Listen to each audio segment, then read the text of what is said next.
আসসালামু আলাইকুম। আমি মোহাম্মদ সাদাত খান সোহেল, আকুপ্রেশার ও ন্যাচারোপ্যাথি নিয়ে কথা বলি। আজকের বিষয় হচ্ছে প্যানিক ডিসঅর্ডার। আমরা অনেকেই ভয় পাই, রাস্তা পার হতে পারি না। রাস্তা পার হওয়ার সময় আমরা ওভারব্রিজ পার হই, পার হওয়ার পর ওভারব্রিজ থেকে নামার সময় আমরা নিচের দিকে পা ফেলতে পারি না, নিচে নামতে পারি না, নিচে সিঁড়ি দিয়ে নামতে পারি না, নিচে তাকালে ভয় লাগে। যাদের এই সমস্যা আছে আপনারা আকুপ্রেশার করবেন। হাতটাকে এভাবে একটু ঘষে ওয়ার্ম করার পর তারপর আপনারা আকুপ্রেশার শুরু করবেন। আজকের পয়েন্ট হচ্ছে যাদের প্যানিক জনিত সমস্যা আছেন আপনারা এই পয়েন্টে আকুপ্রেশার করবেন। যাদের প্যানিক জনিত সমস্যা, এই ছোট আঙ্গুল থেকে একদম নিচে চলে আসবেন, এইখানে চাপ দিবেন। এখানে চাপ দিলে একটু ব্যথা পাবেন।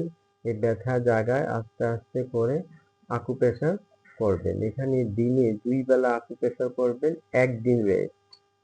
অবশ্যই একদিন রেস্ট দিতে হবে। এখানে চাপ দিবেন 2 মিনিট। প্যানিক জনিত সমস্যা যারা ভুগতেছেন আপনারা এই পয়েন্টে আকুপ্রেশার করবেন। এই একটি পয়েন্ট। আরেকটি পয়েন্ট হচ্ছে হাতের এই দেখেন, তারপরে হাত দিয়ে আঙ্গুলটাকে এইভাবে ঢুকাবেন, ঢুকায় দেখেন এইভাবে চাপ দিবেন। হ্যাঁ, দেখেন কোথায় চাপ দিছি, এই চাপ দেন। চাপ দিলে একটু ব্যথা পাবেন। এই ব্যথা জায়গায় আস্তে আস্তে করে আকুপ্রেশার করবেন, সেন্ট্রাল নার্ভ। হ্যাঁ, প্রথম হাতটাকে এই করে এই ডান হাতের আঙ্গুল দুটি এভাবে ঢোকাবেন, ঢুকে চাপ দিবেন।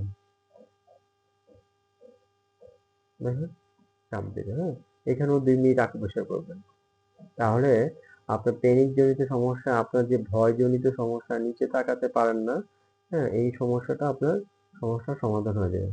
দেখেন এই করে এভাবে হাতটাকে ঢুকে একটা চাপ দিবেন মাঝখানে নার্ভের ভিতর। এখানে 2 মিনিট প্রেস করবেন, আকুপ্রেশার করবেন। সপ্তাহে 6 দিন, একদিন বিরতি দিবেন। দিনে 2 বেলা আকুপ্রেশার করবেন। তাহলে আপনার প্যানিক জনিত সমস্যাটা চলে যাবে। প্রথম আপনারা কাঠি দিয়ে এভাবে আকুপ্রেশার করবেন, এভাবে নার্ভগুলোকে সচল করবেন, এভাবে চাপ দিবেন, এভাবে চাপ দিবেন, এভাবে চাপ দিবেন। দিয়ে আপনার এই একটি পয়েন্টে আকুপ্রেশার করবেন, এখানে 2 মিনিট এবং এখানে 2 মিনিট। সপ্তাহে 6 দিন, একদিন বিরতি দিবেন, দিনে 2 বেলা। খালি পেটে আকুপ্রেশার করা উত্তম। আপনারা অবশ্যই খালি পেটে আকুপ্রেশার করবেন। ধন্যবাদ, ভালো থাকবেন। যাদের কাছে আমার এই ভিডিওটি ভালো লাগছে তারা আমাকে লাইক দিবেন, এবং যাদের বুঝতে অসুবিধা হচ্ছে তারা আমাকে কমেন্ট করবেন, এবং যাদের প্যানিক জনিত সমস্যা আছে তাদের কাছে আমার এই ভিডিওটি শেয়ার করে দিবেন। ধন্যবাদ, ভালো থাকবেন।